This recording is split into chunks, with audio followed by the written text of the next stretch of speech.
Hello beautiful souls, എല്ലാവർക്കും happy new year. നമ്മളെല്ലാവരും 2023 എന്ന വർഷത്തിൻ്റെ എൻഡിങ് കണ്ടു ആൻഡ് 2024 എന്ന പുതുവർഷത്തിലേക്ക് ചുവടുവെച്ചിരിക്കുകയാണ്. ഈ വർഷം എല്ലാവർക്കും അവരുടെ ബെസ്റ്റ് വേർഷനിൽ എത്താനായിട്ട് ദൈവം സഹായിക്കട്ടെ എന്ന് മനസ്സുരുകി പ്രാർത്ഥിക്കുന്നു, ആശംസിക്കുന്നു. ഓരോ വർഷം നമ്മുടെ ലൈഫിൽ നിന്നും പോയിട്ട് പുതിയ വർഷം വരുമ്പോഴും ഒരു എൻഡിങ്ങും ഒരു ന്യൂ ബിഗിനിങ്ങുമാണ് കാണിക്കുന്നത്. അതായത് ഒരു എൻഡിങ് വരുമ്പോൾ മാത്രമേ ഒരു ന്യൂ ബിഗിനിങ് വരികയുള്ളൂ എന്ന് പിന്നെയും കാലം നമ്മൾക്ക് പഠിപ്പിച്ചു തരികയാണ്. സോ ഈ പാഠത്തെ ഉൾക്കൊള്ളുക. നമ്മുടെ ജീവിതത്തിൽ എന്തൊക്കെ എൻഡിങ്സ് ഉണ്ടായാലും അതിനെ നമ്മളുടെ ഹയസ്റ്റ് ഗുഡിനാണെന്ന് വിചാരിച്ചുകൊണ്ട് നമ്മളിലേക്ക് വരുന്ന ന്യൂ ബിഗിനിങ്സിനെ അക്സെപ്റ്റ് ചെയ്യുക. ഈ വരുന്ന ന്യൂ ബിഗിനിങ്ങിൻ്റെ വഴി കാട്ടാനായിട്ടാണ് ആ എൻഡിങ്സ് ഒക്കെ നമ്മുടെ ലൈഫിൽ നടക്കുന്നതെന്ന് മനസ്സിലാക്കിക്കൊണ്ട് ഒരു ഇന്നർ ഹാപ്പിനെസ്സിലിരുന്നു കൊണ്ട്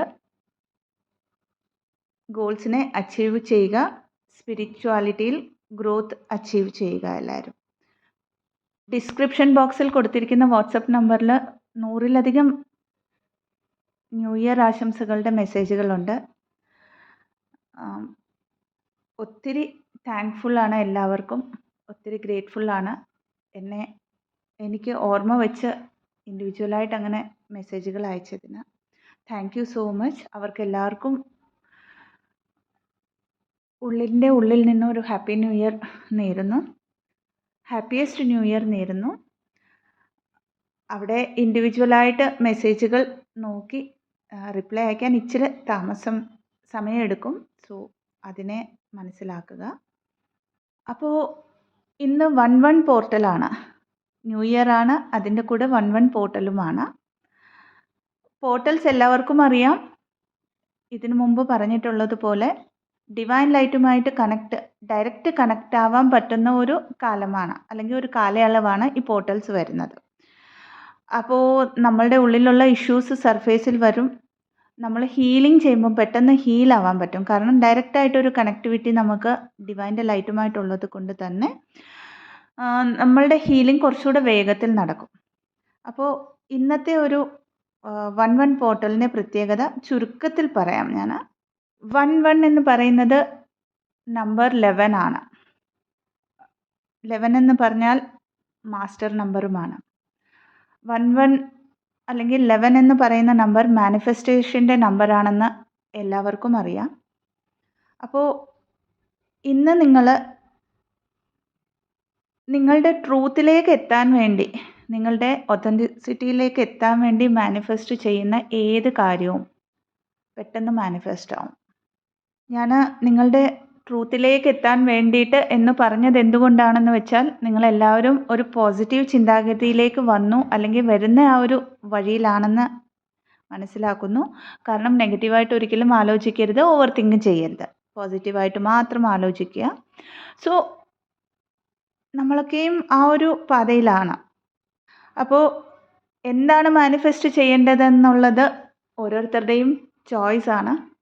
എങ്കിലും ഈ ഒരു ദിവസം ഒരു ന്യൂ ബിഗിനിങ് ആയതുകൊണ്ട് തന്നെ നമുക്കെല്ലാവർക്കും മാനിഫെസ്റ്റ് ചെയ്യുമ്പോൾ നമ്മൾ അറിഞ്ഞോ അറിയാതെയോ ഈ ജന്മത്തിൽ ചെയ്തതോ പോയ ജന്മങ്ങളിലൊക്കെ ചെയ്തതോ ആയ കർമ്മങ്ങൾ എന്തെങ്കിലും ഉണ്ടെങ്കിൽ റിലീസ് ചെയ്യാനായിട്ട് മാനിഫെസ്റ്റ് ചെയ്യാം, അല്ലേ? കാരണം ഇതൊരു മോക്ഷത്തിലേക്കുള്ള മാർഗമാണ്. നമ്മളിപ്പോൾ ഈ ട്വിൻ ഫ്ലെയിം ജേർണി എന്ന് പറയുന്നത് അൾട്ടിമേറ്റ് ആയിട്ട് മോക്ഷത്തിലേക്കുള്ള മാർഗമാണ്. അപ്പോൾ നമ്മൾ അവിടെ വരെ എത്തണമെങ്കിൽ നമ്മളുടെ കർമ്മ ബാഗേജ് നമുക്ക് കുറച്ചേ പറ്റുള്ളൂ, ക്ലിയർ ചെയ്തേ പറ്റുള്ളൂ. കുറയ്ക്കുകയല്ല, ക്ലിയർ ചെയ്യേ പറ്റുള്ളൂ. അപ്പോൾ അതെത്രയുണ്ടോ എന്താണോ എന്നൊന്നും നമുക്ക് അറിയില്ല. അതറിയാവുന്നത് ആ ഒരു ഭഗവാൻ മാത്രമാണ്, അല്ലേ? ആ ഭഗവാന് മാത്രമാണ് അറിയാവുന്നത്, അല്ലെങ്കിൽ ആ ഒരു പവറിന് മാത്രമാണ്. സോ മനസ്സുരുകി പ്രാർത്ഥിക്കുന്ന ഏത് കാര്യവും നടക്കുന്നത് കൊണ്ട് തന്നെ ഇവിടെ ഈ കർമ്മയൊക്കെയും ക്ലിയർ ചെയ്യാനായിട്ട് നമ്മളെ ഹെൽപ്പ് ചെയ്യും. രണ്ടാമത്തെ മാനിഫെസ്റ്റേഷൻ നമുക്ക് ചെയ്യാൻ പറ്റുന്നത്, നമ്മൾക്ക് എന്ത് ചാലഞ്ചസ് തന്നാലും എനിക്കറിയാം നീ കൂടെയുണ്ട്, അതായത് അൾട്ടിമേറ്റ് ആയിട്ടുള്ള ഒരു പവർ കൂടെയുണ്ട്, എങ്കിലും എന്നെ ഒരിക്കലും കൈവെടിയരുത് എന്നുള്ള ഒരു കാര്യമാണ്. കാരണം നമ്മൾ പലപ്പോഴും ചോദിക്കുന്നുണ്ട് ഡിവൈനിൽ എങ്ങനെയാണ് മേർജ് ആവുന്നത്, ഡിവൈനിൽ എങ്ങനെയാണ് മേർജ് ആവുന്നത്. നമ്മൾ ആ ദൈവം തമ്പുരാൻ നമ്മളുടെ കൂടെ ഉള്ളപ്പോൾ നമുക്കൊന്നിനെയും പേടിക്കേണ്ടയില്ല അല്ലേ? അപ്പോൾ ഡിവൈനിൽ മെർജ് ആവുന്ന പ്രോസസ്സിൻ്റെ ആദ്യ പടി ഇതാണ്. നമ്മൾ എല്ലാം സറണ്ടർ ചെയ്തിട്ട് നമ്മുടെ കൂടെ ദൈവമുണ്ട്, ഹീസ് അദ്ദേഹം ഒരു അൾട്ടിമേറ്റ് പവറാണ്, അദ്ദേഹം നമ്മളെ ഗൈഡ് ചെയ്യുന്നു എന്ന് വിശ്വസിച്ച് നമ്മൾ ദൈവത്തിൻ്റെ കൈയും പിടിച്ച് നടക്കുന്നതായിട്ട് വിഷ്വലൈസ് ചെയ്യുക. അപ്പോൾ നമ്മളുടെ ലൈഫിലുള്ള എല്ലാ ചാലഞ്ചസിനെയും ഫേസ് ചെയ്യാനുള്ള ഒരു സ്ട്രോങ്നെസ് നമ്മളിൽ വരും. ഇതെൻ്റെ ഒരു എക്സ്പീരിയൻസ് കൊണ്ട് ഞാൻ പറയുന്ന കാര്യമാണ്. അപ്പോൾ ഷോർട്ടായിട്ടൊരു എനർജി അപ്ഡേറ്റ് തരാം. കറണ്ട് എനർജി അപ്ഡേറ്റ് 11 പോർട്ടലിൽ DMs അല്ലെങ്കിൽ മസ്കുലൈൻ എനർജിയുടെ സോളാർ പ്ലെക്സസ് ചക്ര, റൂട്ട് ചക്രയിലും ക്രൗൺ ചക്രയിലും ഡിവൈനായിട്ട് തന്നെ ക്ലെൻസിങ് ചെയ്യുന്നുണ്ട്. അതുകൊണ്ട് തന്നെ അവരിലുള്ള ഫിയർ ഭയങ്കരമായിട്ട് അവർക്ക് സർഫേസ് ആവുന്നുണ്ട്. ഫിയർ എന്ന് വെച്ചാൽ root chakra and solar plexus chakra ആയതുകൊണ്ട് തന്നെ നമ്മൾ, അതായത് DFൻ്റെ ഒരു ചക്രാസുമായിട്ടും അവർ കണക്റ്റഡ് ആയതുകൊണ്ട് തന്നെ, ഇൻ്റർ കണക്റ്റഡ് ആയതുകൊണ്ട് തന്നെ ഈ ഫിയറൊക്കെയും നമ്മളിലും സർഫേസ് ആവാം. പേടിക്കരുത്. നന്നായിട്ട് ബാലൻസ്ഡ് ആയിട്ടുള്ള DFന് പോലും പെട്ടെന്ന് എന്തെങ്കിലുമൊക്കെ പേടി വരാം.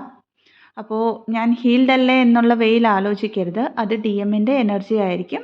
ആ എനർജീനെ സറണ്ടർ ചെയ്യുക, ലെറ്റ് ഗോ ചെയ്യുക.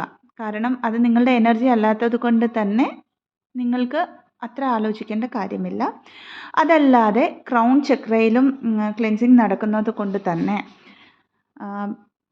കുറച്ച് DFസിന് ഹെഡ് ഒത്തിരി വെയിറ്റായിട്ട് തോന്നാം, ഒന്ന് റിലാക്സ് ആവാൻ, അത് കിടന്നുറങ്ങാനൊക്കെ ആയിട്ടുള്ള ഒരു ടെൻഡൻസി തോന്നാം.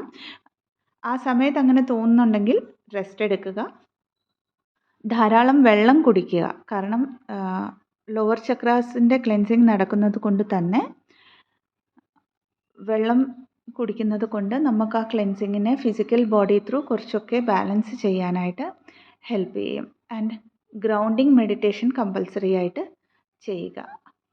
അപ്പോൾ ഇന്നത്തെ ഇൻഫർമേഷൻ ഹെൽപ്ഫുൾ ആണെങ്കിൽ ചാനലിനെ ലൈക്ക് ചെയ്യാം, ഷെയർ ചെയ്യാം ആൻഡ് സബ്സ്ക്രൈബും ചെയ്യാവുന്നതാണ്. Thank you so much. Have A beautiful day.